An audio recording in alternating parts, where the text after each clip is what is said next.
حسرت د عمر تر پایا په زړه پاتې کیږي. پیغله سنگارتون ته ولاړه، ویل داسې مې سنگار کړه لکه د هغه ناوې چې نن یې واده دی. سنگارګرې په علاقه او شوق د پیغلې په سنگار پیل وکړ او وروسته له څو ساعتونو یې پیغلې ته وویل مهرباني اوس زموږ ناوې چمتو شوې، د سنگاره راضي شوې ناوې؟ پیغله په حسرت او ارمان هندارې ته ځیر شوه. سر تر پښو یې ځان ته وکتل، وی ویل مننه کوم، کار مو عالی و، ډېر ښکلی شوی یم. مګر څو شېبې وروسته یې سنگارګرې ته وویل اوس مې بیرته ټول سنگار پاک کړه.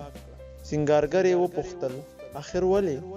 پیغلې وویل زه ناوې نه یم، غوښتل مې پوه شم چې که نن شپه زه د هغې پر ځای د هغې ناوې شوی وای څنګه به ښکارېدم. رښتیا ده د ځینو حسرت د عمر تر پایه په زړه پاتې کېږي. دا وه زموږ نننۍ ویډیو. که ویډیو مو خوښه شوې وي ویډیو لایک کړئ او زموږ چینل در سره سبسکرایب کړئ. تر بلې ویډیو مو ولوی الله سپارم.